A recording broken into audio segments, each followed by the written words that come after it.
Well, here we are in Falkland to interview Dingle. What am I letting myself in for this morning? But anyway, that's East Loam. Beautiful place, well worth a visit. Helen's Bakery over the back there, that's well worth a visit, but I don't think the calories are doing probably too much good. Anyway, we're off to see Dingle. This could take some time. We finally get to sit down with Mike Dingle Tudor, the legend. Very honoured, I must admit, I'm very honoured to be part and parcel of this adventure. Yeah, and we've also got a guest that's sitting over there. You might hear a voice intervene, Mr. Eddie Court as well. Yes, Uncle Eddie. Yeah, pity we haven't got you here today, but he's gone back. So. He went off early, bless him. Yeah. PJ's missing as well out of the group. Missing in action, but it's secret where he is at the minute. Oh, yeah. Okay. Well, anyway, we'll start off with some background information because obviously most people, a lot of people know you, but some people in the group won't know you. So we'll start off with your name. Mike Dingle Tudor. Dingle was given to me by my lifelong friend John Staples. He was 3 years older than me, and I caught some bushes when he took me fishing. I was 15, he was 18, and he took me fishing up Long Reach on the Medway, and there was some chub and dace on the far side. And of course, being as I was trying to get them, and I was up the Hawthorn tree about 3 or 4 times, and heard this voice from the distance saying, "You're a right Dingle, ain't you?" And that has been with me since the age of 15, right up to 2001 when he sadly passed away. But we went everywhere together. We went to Ireland every year. He came up to Scotland twice a year, tay fishing, roach fishing on the Tay. And then we started going over to Ireland twice a year. So we stayed together a long time. Yeah, well, like you say, a very lifelong friendship. Yeah. Here's me thinking Dingle was something to do with your Irish exports, but that's put that to rest. Okay then. Well, tell us where your hometown is, where we're sitting at the minute. Well, we're sitting at my 200-year-old cottage in the little National Trust village of Falkland, where the Queen, what's her name? Mary, Queen of Scots, was at the palace down just below my cottage. Which is still there. They're still looked after it. It's beautiful. I worked there for a while. Huh? Yes, I worked there as I took the part of Lord Darnley. Oh, just thought you say you're going to let you knew the old No, girl. no, no, thank you. I took the part of taking people around the palace. Yeah. And we dressed up as characters. Yeah. And I happened to be Lord Darnley. Right. Okay. Well, I've put down here age. It's up to you, Dingle. But 80. Oh right. Okay. I was 80 on the 5th of January. Yeah. So I don't mind. Yeah. Don't mind mentioning my age. Well, you're 80 years young, still. Yeah, 5th of January. Okay. And so your personal best tench. And my personal best tench is £8.2. But I have 3 personal best tenches. Yeah. Because I obviously have £8.2 from Horton Kirby in 1964, which is a good fishing 64. I have my best Scottish tench of £5.6, and then I would say my best catch was a £7.4 female and a £5.13 male straight after one another. Over in Ireland, right. But when you think the Irish record's only £8 something and £7.4, cracking brains. I was only, but it was more for the fact that David, Des Howe, 2 or 3 other Irish lads, and my pal Dave, because John had died by this time. They all sat in their cars. The weather was that bad. The rain was horizontal. Right. It was just blowing straight, and I sat it out. And I hit this spot 2 or 3 times, and I got the 2 fish, and I knew they were there. They were playing about at the end of the weed bed over lilies, and I knew something was there, and I got the 2 of them. Whereabouts in Ireland was that, Dingle? We don't know. You don't know. Okay. And what year would that be? Don't know. Okay. Well, I do, but I can look it up. So they were like your three PBs. Wow. Yes, because I had to. I mean, you have to take my fishing in 3 stages. I mean, I fished from birth up to the age of 23, doing Horton, Kirby, and Dartford pits. Obviously Tunbridge, which is the club I belong to. I never belonged to the Bromley Club or Cranbrook, which they belonged to. But then I could always get a day ticket or guest ticket. Yeah. When I went back down, I could always get a ticket for those waters, which Dave and John took me to. Right. So it ended up I could fish all their waters. So from birth to 23, I fished the south of England. That's all I had. Yeah. So, or the only proper tench fishing I had.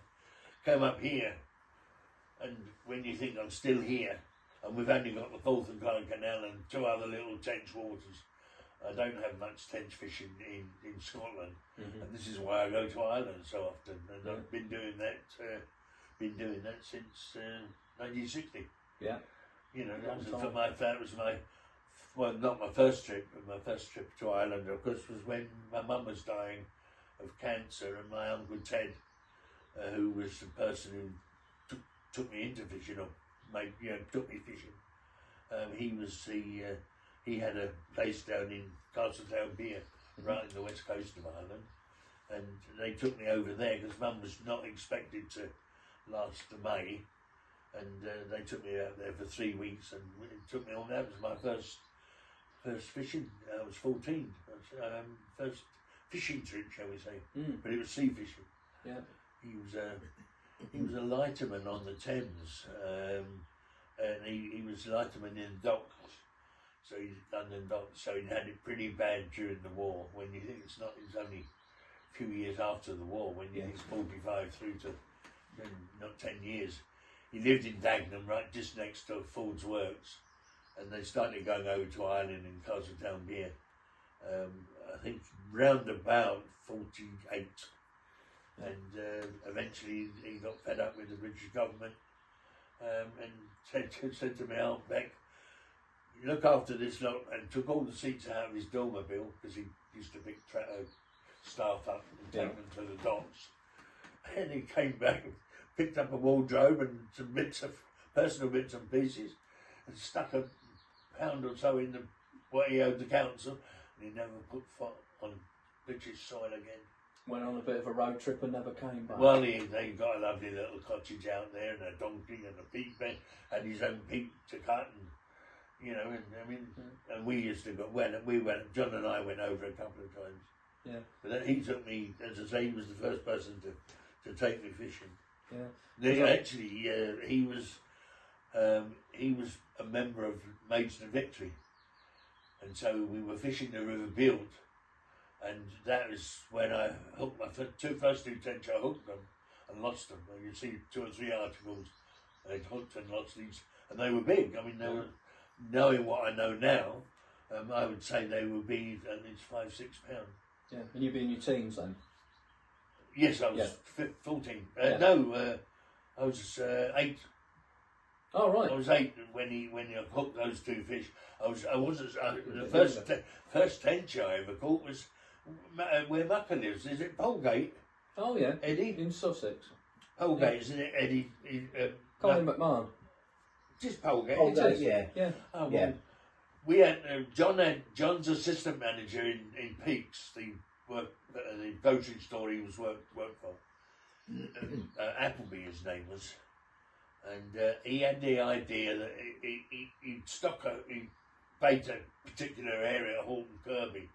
He bait them up with all the rotten bananas that John was sending back because they were too ripe. Yeah. But John, has provided he got his credit from the company, he could do what he likes with the bananas.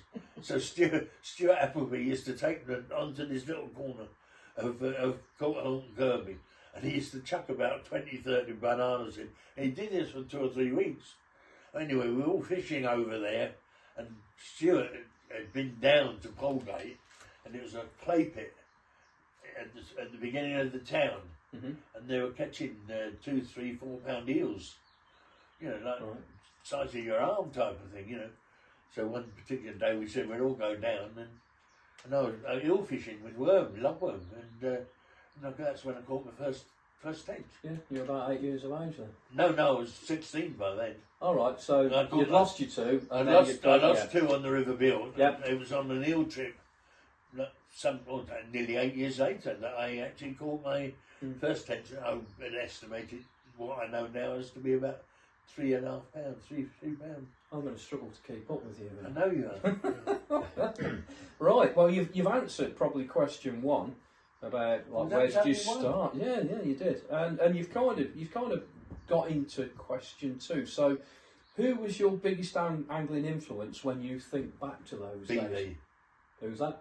Bernard Venables. Bernard Venables, right? Okay. I'm severely dyslexic, so it ended up. As I got older and older, I realised that BV actually had written that book for me. Yeah. And I mean, up until the age of 15, I'd only read the balloons. Yeah. I'd never read the full text. Yeah. And it wasn't until I was about 15 and my stepmom, who eventually my dad remarried, it was a stepmom that used to sit down and read it with me. Yeah. You know, and she was, well, to be honest, she was only 10 years older than me. Yeah. My dad was 46 and Jen was only, well, she worked at the Children's Hospital in London. Great Ormond Street. Great Ormond Street. She was a nurse there, and she ended up working as a working in Brooklands where my dad worked. That was in Redbourne, wasn't it? Yeah, no, it was in London. Oh. They moved PG Tips special factory because it was so big, became so big. PG came so big, they put it to put it out to Redbourne. Yeah, because I know obviously we've spoken before. My father-in-law came from Harpenden, and he spoke about that. So yeah, okay. So just moving on then. You've already said about your first capture of your tench. So next question: did it have a profound impact on you and turn you into a specimen hunter, or did that develop over time? I don't really ever think of me as a specimen hunter. I just like my fishing. I don't. You know, I was always told and taught at a very early age from the two people that taught me my fishing when I was 8 up until about 12, 13. You know, expect what you get and don't expect the moon. Mm-hmm. You know, in other words, accept what's there. If you happen to get a big fish, you've got it. But I mean, to go after one big fish unless you know it's there, and I mean, I've never fished waters like that. Yeah. You know, I mean, I'd dearly love to go back down to Eddie's place. You know. Yeah. Or Horseshoe. You know, I'd like to go back down there. That's the only place. That's the only place I've actually hooked a double. Yeah. Was at Horseshoe. Yeah. Right at the top of Summer Bay. Yes, I know where you mean. You know, it was I won't go into the details of how I lost it, but it was a bit of a shame. You always remember the ones that get away. Well, I was right next to the corner that was the nature reserve in the right as you go round the. Was it 62? Is that peg 62 right at the very top? Yes. Well, when you say the top of Summer Bay, there's the bottom end of Summer Bay, isn't there, where the road is? Yeah, that's where I mean. Yes. Yeah, I know what you mean. I call it the top because it's going into an arm. Yeah. And it was the first swim round the corner. The corner swim was never opened. Yes, I know. It was always closed. Mm.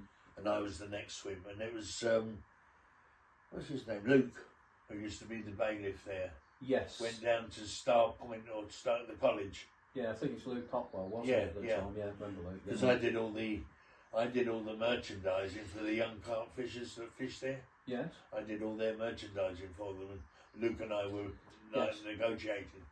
And I twice now I've fished Horseshoe and have drawn a low number. Mm-hmm.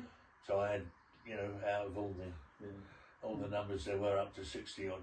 It was 62, I think it is. I'm sure it's 62. Okay. And I hooked a fish there and lost it, unfortunately. I'll tell you later how I lost it, or why I lost it. And then, of course, Dave was working that Thursday, Friday. Dave and he came late. That's your which Dave? Are you on about Watson? No, our Dave. Yeah, David Watson. Yeah. Dave was working late, and he arrived about 8 o'clock at night. the first thing he did to him was come over to me and said, "Hope I'm not going to disturb you." Mm. What a gent! Oh, he was. What an absolute gent! Yeah. And so we, obviously, I made him a coffee whilst he was buoying up, and we got to nattering away for the next 2 days because we left on the Sunday morning. Yeah. And then, because I had the pleasure of sitting next to him at the book signing, he came and sat on the corner with me because of our horseshoe event. Yeah. So we had another long natter about Well and bits and pieces. Yeah, that was down at the Land's End pub, wasn't it? When That's Tinca right. Tinca Yeah, came yeah. It was a good day, that was. I did the Irish bit. Yes. For it, and so I was sitting at the end, and he nudged his big frame next to me. And sat down, and we, as I say, the only thing about that was I was signing it by Dingle Tudor. And it was 6 miles long, and the books were getting down to Dave, and they were piling up like this, and I'm spending all this time trying to sign, so it ended up I just Dingle. So those books with Mike Dingle Tudor in there could be worth an extra few. There's only about 2 dozen of them, because by the time I started writing, I mean, the books were actually shielding between me and Dave. He said, "Come on," he said, "you have to hurry up." He said. And that's when I decided to just do Dingle. All right, well, we'll call it a bit of a break there. We'll call that section number 1.